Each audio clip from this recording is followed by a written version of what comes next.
ዕለተ ሐሙስ ታኅሳስ 16 ቀን 2018 ዓ.ም ጤና ይስጥልን የተከበራችሁ ተመልካቾቻችን እንደምን አምሽታችኋል። ከናሁ ቴሌቪዥን አዳዲስና ወቅታዊ ዜናዎችን ወደ እናንተ የምናደርስበት ጊዜው አሁን ነው። ከሰዓቱ ዜናዎች ጋር ማርቆስ ጎዳይ ነኝ። አብራችሁን ቆዩ። አርዕስተ ዜናዎቹን አስቀድም። የሚኒስትሮች ምክር ቤት የሰላም ሚኒስቴርና 3 ክልሎች ከተፈናቃዮች የመብት ጥሰት ጋር በተያያዘ ክስ ተመሰረተባቸው። በኤርትራ መንግስት የዘር ማጥፋት ወንጀል እየተፈጸመ ነው ሲል የቀይ ባህር አፋር ዴሞክራሲያዊ ድርጅት አስታወቀም። ከውጭ የአልጄሪያ ፓርላማ አባላት የፈረንሳይን የቅኝ ግዛት አገዛዝ በወንጀል የሚፈርጅ ሕግ አጸደቁ።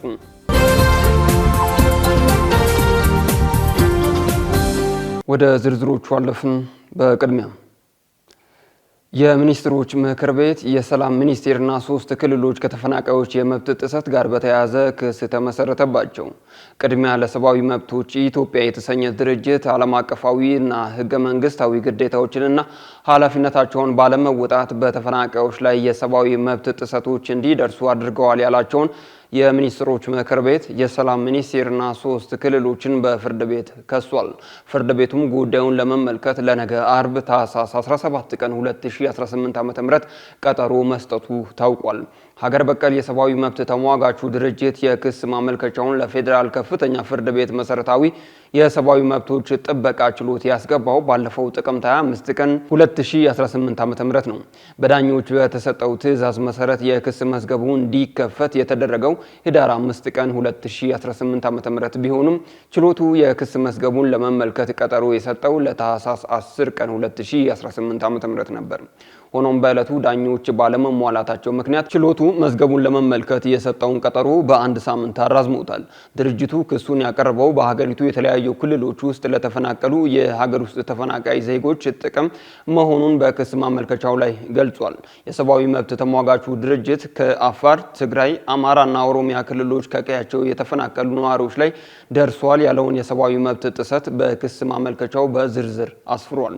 ድርጅቱ በክሱ በመጀመሪያው ላይ የጠቀሰው ህዳር 24 ቀን 2013 ዓ.ም በትግራይ ክልል የተከሰተውን ጦርነት ተከትሎ ከትግራይ ምዕራባዊ ዞን እና ከአፋር ክልል የተፈናቀሉ ሰዎችን ጉዳይ ነው። በዚሁ ጦርነት ከ1 ሚሊዮን 57 ሺህ በላይ የትግራይ ተወላጆች መፈናቀላቸውን ድርጅቱ አመላክቷል። ወደ ቀያቸው ያልተመለሱት እነዚህ ተፈናቃዮች በአሁኑ ወቅት በትግራይ ክልል የተለያዩ ቦታዎች በሚገኙ ጊዜያዊ መጠለያዎች ውስጥና ከማህበረሰቡ ጋር እየኖሩ እንደሆነም ድርጅቱ በክሱ ላይ ጠቁሟል። በተመሳሳይ ሁኔታ ከኦሮሚያ ክልል በግጭትና በተለያዩ ምክንያቶች የተፈናቀሉ ከ519 ሺህ በላይ ዜጎች በአማራ ክልል የተለያዩ አካባቢዎች በሚገኙ ጊዜያዊ መጠለያዎች ተጠልለው እንደሚገኙ ድርጅቱ ጠቅሷል። የአማራ ክልላዊ መንግስት፣ የትግራይ ክልል ጊዜያዊ አስተዳደርና የኦሮሚያ ክልል መንግስት በድርጅቱ የክስ ማመልከቻ ላይ ከ3 እስከ 5ኛ ያሉትን የተከሳሽነት ቦታዎች ይዘዋል። ድርጅቱ በማመልከቻው ላይ ሁለቱም ተከሳሾች የተፈናቃዮችን ህገ መንግስታዊና ዓለም አቀፋዊ መብቶች እየጣሱ ይገኛሉ ሲልም ወንጅሏል። በጋምቤላ ክልል የጸጥታ ችግር ይስተዋልባቸዋል በተባሉ አካባቢዎች ላይ የሰዓት እላፊ ገደብ መጣሉን የክልሉ መንግስት አስታወቀም። በእነዚህ አካባቢዎች ከተፈቀደላቸው የጸጥታ አካላት ውጪ በየትኛውም ቦታ የጦር መሳሪያ ይዞ መንቀሳቀስ እንደማይቻልም ክልሉ አስጠንቅቋል። ከትናንት ረቡዕ ታኅሳስ 15 ቀን 2018 ዓ.ም ጀምሮ ተግባራዊ እንደሚሆን የተነገረው የሰዓት እላፊ ገደብ የክልሉ መንግስት መቀመጫ የሆነችውን የጋምቤላ ከተማን እንደሚያካትትም የክልሉ መንግስት አመላክቷል። በጋምቤላ ከተማ ከ2 ሳምንት በፊት የተከሰተው የጸጥታ አለመረጋጋትን ተከትሎ ከህዳር 30 ቀን ጀምሮ ተግባራዊ የሚደረግ የሰዓት እላፊ ገደብ ተጥሎ እንደነበርም ይታወሳል። ከምሽቱ 1 ሰዓት በኋላ በሚደረግ የተሽከርካሪና የሰው እንቅስቃሴ ላይ ተጥሎ የነበረው ይኸው ክልከላ የጸጥታ አካላትን እንደማይጨምርም በወቅቱ ተገልጾ ነበር። ትናንት ይፋ የተደረገው የሰዓት እላፊም በተመሳሳይ መልኩ ለጸጥታ ስራ የተመደቡ ኃይሎችን እንደማይመለከት የክልሉ መንግስት አስታውቋል። የሰዓት እላፊ ገደቡ የተጣለው በጋምቤላ ክልል ሰሞኑን በተከሰተው የጸጥታ ችግር ምክንያት እንደሆነም የክልሉ መንግስት በመግለጫው ጠቅሷል። ገደቡ የጸጥታ ችግር በሚስተዋልባቸው የክልሉ አካባቢዎች በሙሉ እንደሚተገበር የክልሉ መንግስት ቢገልጽም ከጋምቤላ ከተማ ውጪ ያሉትን ስፍራዎች የትኛዎቹ እንደሆነ መግለጫው አላመለከተም። የኢትዮጵያ ሰብአዊ መብቶች ኮሚሽን ኢሰመኮ ባለፈው እሁድ ባወጣው መግለጫው በጋምቤላ ክልል ግጭትና የጸጥታ መደፍረስ የተከሰተባቸው ጋምቤላ ከተማ፣ ጋምቤላ ወረዳ፣ አቦልና ኢታንግ ልዩ ወረዳ መሆናቸውን ገልጾ ነበር። በኤርትራ መንግስት የዘር ማጥፋት ወንጀል እየተፈጸመ ነው ሲል በቀይ ባህር አፋር ዲሞክራሲያዊ ድርጅት አስታወቀም። የቀይ ባህር አፋር ዲሞክራሲያዊ ድርጅት በቀይ ባህር አፋር ህዝቦች ላይ በኤርትራ መንግስት እየተፈጸመ ያለው የዘር ማጥፋት ወንጀል ዓለም አቀፍ ማህበረሰብ እንዲያውቅለት እንደሚፈልግም ገልጿል። ድርጅቱ ጉዳዩን አስመልክቶ ታህሳስ 15 ቀን 2018 ዓ.ም በአዲስ አበባ በሰጠው ጋዜጣዊ መግለጫ ላይ የኤርትራ መንግስት በቀይ ባህር አፋር ህዝቦች ላይ በኃይል የታገዘ የዘር ማጥፋት ወንጀል እየፈጸመ መሆኑን ገልጿል። እየተፈጸመ ያለውን የዘር ማጥፋት ወንጀል ዓለም አቀፉ ማህበረሰብ እንዲያውቅለትም እንፈልጋለን ሲልም አስታውቋል። የቀይ ባህር አፋር ዲሞክራሲያዊ ድርጅት ሊቀመንበር አቶ ኢብራሂም ሃሩን ገደብ የሌለው ወታደራዊ ግዳጅ እንድንሰጥ እየተገደድን፣ ሴቶቻችን እየተደፈሩ ያለ ፍርድ እየታሰርን፣ ወደ የአካባቢያችን ሰው እንዳይገባና ሁኔታውን እንዳያይ የጉዞ ማዕቀብ እየተደረገ ከባህር እየተገፋን ለብዙ ሺህ ዓመታት ከኖርንበት መሬታችን በኃይል እየተፈናቀልን እየተሰደድን ከ1993 ዓ.ም ጀምሮ ሆን ተብሎ እየደረሰብን ያለውን የዘር ማጥፋት ዘመቻ ለማጋለጥ ነው እዚህ የተገኘ ነው ብለዋል። በዚህም በኤርትራ መንግስት በቀይ ባህር አፋር ህዝቦች ላይ የሚፈጸመው በኃይል የታገዘ የዘር ማጥፋት ዘመቻ ህዝቡ ወደ ተለያዩ አካባቢዎች ማለትም ወደ የመን፣ ጅቡቲና ሳውዲ አረቢያ በገፍ ተፈናቅሎ እየተሰደደ መሆኑን ያስታወቁት ኃላፊው ለአብነትም በኢትዮጵያ ብቻ 300,000 ተፈናቃዮች መኖራቸውን ተናግረዋል። ድርጅቱ የኤርትራ መንግስት በቀይ ባህር አፋር ህዝቦች ላይ እየፈጸመ ያለውን የዘር ማጥፋት ወንጀል በተመለከተ በጋምቢያ ባንጁል ለሚገኘው የአፍሪካ ሰብአዊና ህዝቦች መብቶች ኮሚሽን ባለ 122 ገጽ ክስ ማቅረቡንም ሊቀመንበሩ ገልጸዋል። ክሱ የተላከው በአውሮፓውያኖቹ የዘመን አቆጣጠር ሰኔ 24 ቀን 2025 መሆኑንም ያስታወሱት ሊቀመንበሩ ክሱን የተቀበለው የአፍሪካ የሰብአዊና ህዝቦች መብቶች ኮሚሽንም በ60 ቀናት ውስጥ ምላሽ እንዲሰጥበት ክሱን ለኤርትራ መንግስት የላከለት መሆኑንም ለድርጅቱ እንዳሳወቋቸው ተናግረዋል። የራስን እድል በራስ እስከ መወሰን እስከ መገንጠል የሚል ዓላማ ይዞ ለ26 ዓመታት ያህል በትጥቅ ትግል ላይ የሚገኘው የቀይ ባህር አፋር ዲሞክራሲያዊ ድርጅት ሊቀመንበር ዋነኛ ትግላችን ኤርትራ ውስጥ ሆነን ራስን በራስ የማስተዳደር መብት እስከ መገንጠል የሚለውን ለማስከበር ነው። ይህ ካልሆነ ነው ወደ ሌላ እርምጃ የምንገባው ብለዋል። የተከበራችሁ ተመልካቾቻችን ከናሁ ቴሌቪዥን የሳቱ ዜናዎች እንደቀጠሉ ናቸው። ወደ ዕለቱን በታሪክ ዝግጅታችን ስናልፍ ወታደራዊው የደርግ መንግስት የእድገት በህብረት ዘመቻን ክተት የጠራው ታህሳስ 12 ቀን 1967 ዓ.ም ነበር። ወታደራዊው የደርግ አገዛዝ መስከረም 2 ቀን 1967 ቀዳማዊ ኃይለ ሥላሴ መውረዳቸውን አስነገረ።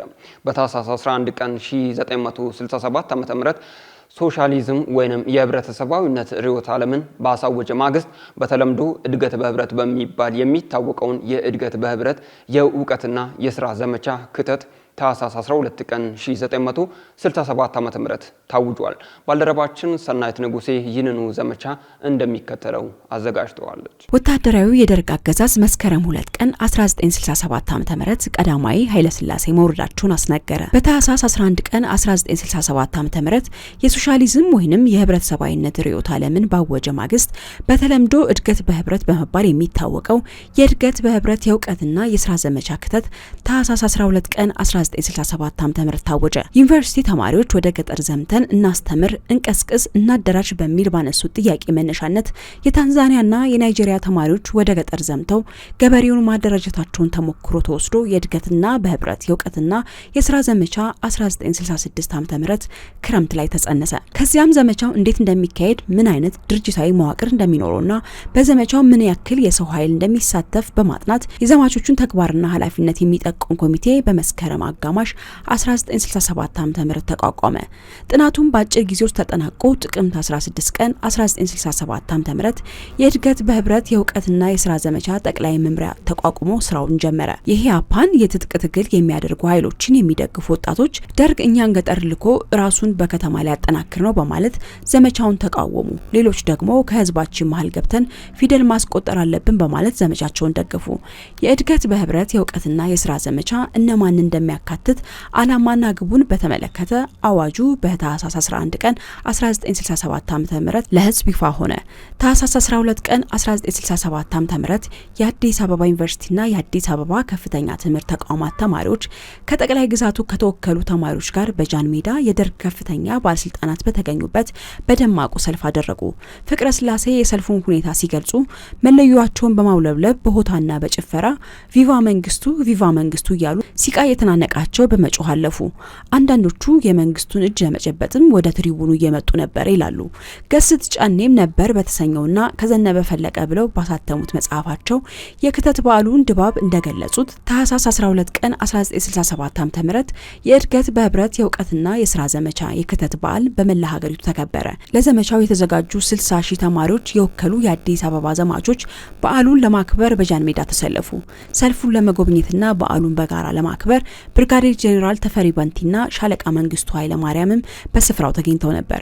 ሰልፈኛው በየተመደበበት የዘመቻ ቀጠና በረድፍ እንደቆመ ጃን ሜዳን ከምዕራባዊ ጫፍ እስከ ምስራቃዊ ጫፍ ሞልቶ ነበር። ዘማቾቹ ህዝቡን ሊያነቁና ሊያስተምሩ በተንቀሳቀሱበትም ወቅት በደስታ በእልልታ እንደሸኘናችሁ በሳቅ በፈገግታ እንቀበላችሁ፣ በህይወት ግቡ፣ በህይወት ዘመቻ የምትሄዱ ለእድገት ለህብረት እያለ በሆታና በእልልታ በመሸኘት በሚያልፍባቸው ከተሞች ምሳና ራት እየጋበዘ ማረፊያ ቦታ አዘጋጅቶ በመቀበል አስተናገዳቸው። በመላ ሀገሪቱ የገጠር ክፍሎች ተሰማርተው ስራቸውንም ጀመሩ። ገበሬውን በእርሻ ስራና በእለት ተዕለት ኑሮ እያገዙ ማንበብና መጻፍም አስተማሩት። ፖለቲካዊ ንቃት እንዲኖረውም ለማድረግ መብቱንም እንዲጠይቅ አሰለጠኑት። በሂደቱ የራሳቸውን ትግል ጀምረው የፖለቲካ እንቅስቃሴ በማድረጋቸው በርካቶችም ታስረዋል። ቀስ በቀስም በየጣቢያው ነገሮች ከቁጥጥር ውጭ መሆን ጀመሩ። በዚህም በርካቶች ጣቢያውን ጥለው ወደ ቤተሰቦቻቸው ተመለሱ። በዚህ ወቅት ደርግ ወደ ዘመቻው እንዲመለሱ ጥሪ ያቀረበ ሲሆን ጥሪውን ተከትሎም ጥቂቶች ወደ ዘመቻው ቢመለሱም በቁጥር ላቅ የሚሉት ግን ሳይመለሱ ቀርተዋል። የእድገት በህብረት የእውቀትና የስራ ዘመቻ በመላ ሀገሪቱ ለ2 ዓመት ያክል የዘለቀ ነበረ።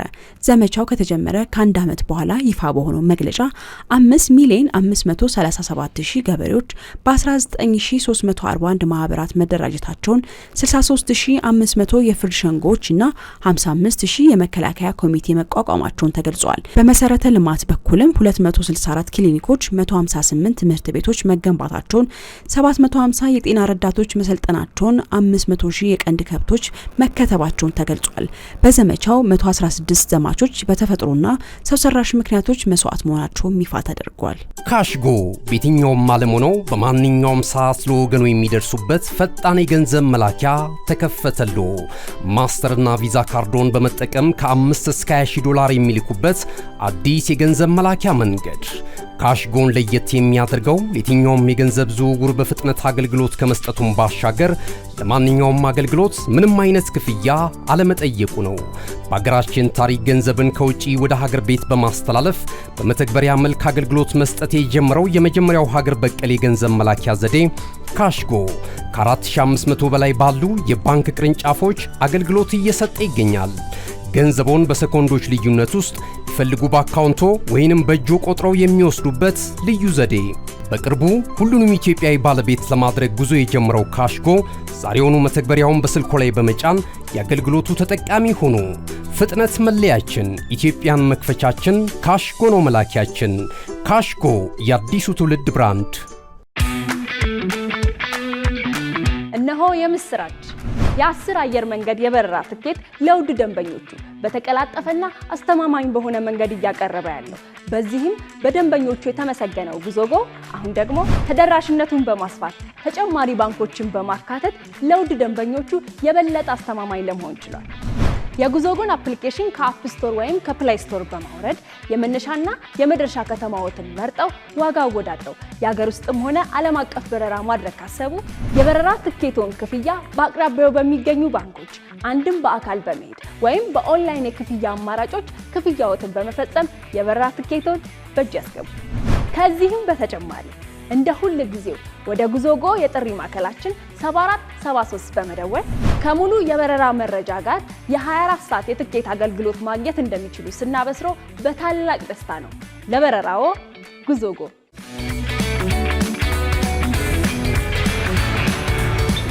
ክቡራን ተመልካቾቻችን ለአብሮነታችሁ እያመሰገንን ከባህር ማዶ ምንጮች ወደ ያዝናቸው ዜናዎቻችን ተሸጋገርን። የአልጄሪያ ፓርላማ አባላት የፈረንሳይን የቅኝ ግዛት አገዛዝ በወንጀል የሚፈርጅ ሕግ አጸደቁ። የአልጄሪያ ፓርላማ አባላት የፈረንሳይ የቅኝ ግዛት አገዛዝ በወንጀል የሚፈርጅ እንዲሁም ይቅርታና ካሳ የሚጠይቅ ሕግ አጽድቀዋል። ይህ ሕግ ፈረንሳይ ከ1830 እስከ 1962 ባለው የአገዛዝ ዘመን ለፈጸመቻቸው ግድያዎች፣ ስቃዮች፣ የኒውክሌር ሙከራዎች እና የሀብት ዘረፋዎችን ጨምሮ ለደረሱት በደሎች በሕግ ተጠያቂ ያደርጋታል ተብሏል።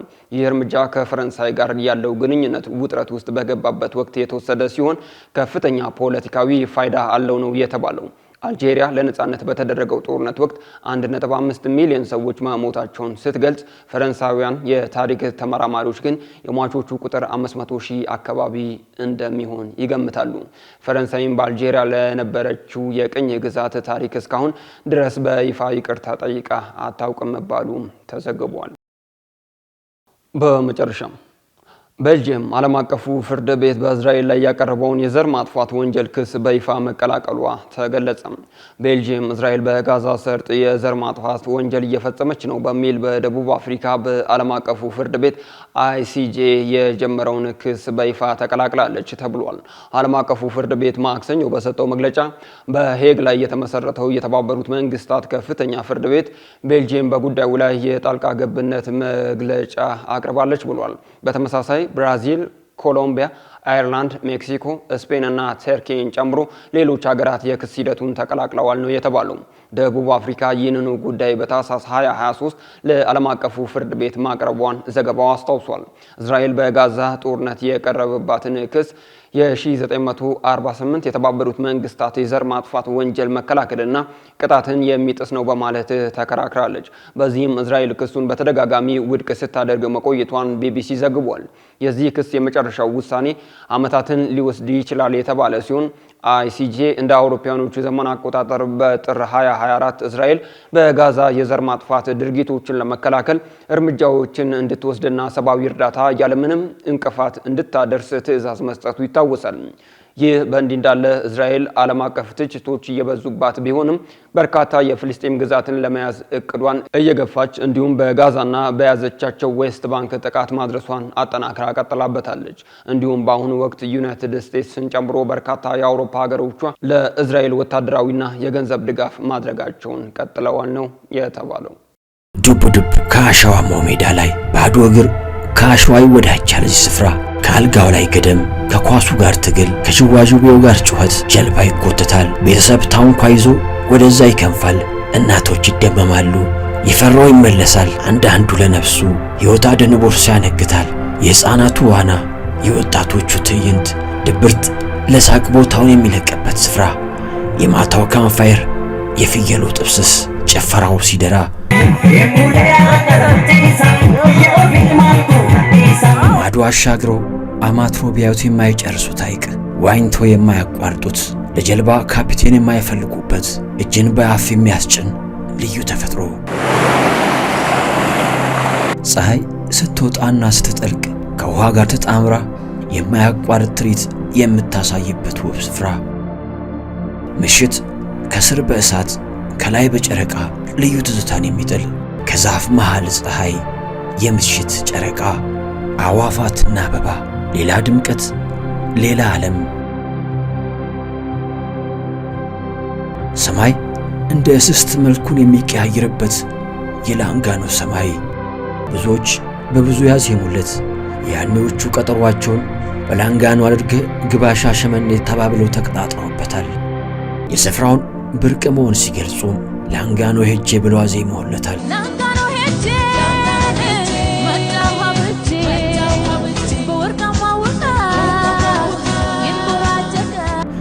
አንዳንዶች የፍቅራቸው መገናኛ ምክንያት ሲያደርጉትም ሐዋሳ ላንጋኖ ለሽርሽር ሄጄ አየውሽ ተባብለውበታል።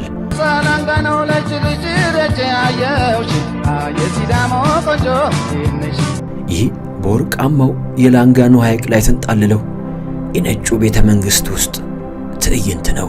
ይህ ሁሉ ድራማ፣ ይህ ሁሉ ትዕይንት ከዚህ ብቻ ይፈጸማል። ይህ ሁሉ ማስታወሻ ከዚህ ብቻ ይሰነዳል። ሮዜታ ማሪና ቢች ሪዞርት ክቡራን ተመልካቾቻችን ከናሁ ቴሌቪዥን ለዕለተ ሐሙስ አመሻሽ ያዝናቸው አዳዲስና ወቅታዊ ዜናዎቻችን በዚሁ አበቁ። ከሳቱ ዜናዎች ጋር ማርቆስ ወዳይቦ ከማላዊ ስቱዲዮና የቴክኒክ ክፍል ባልደረቦቻችን ጋር በጋራ በመሆን ቆይታ አደረግን። መልካም ምሽት።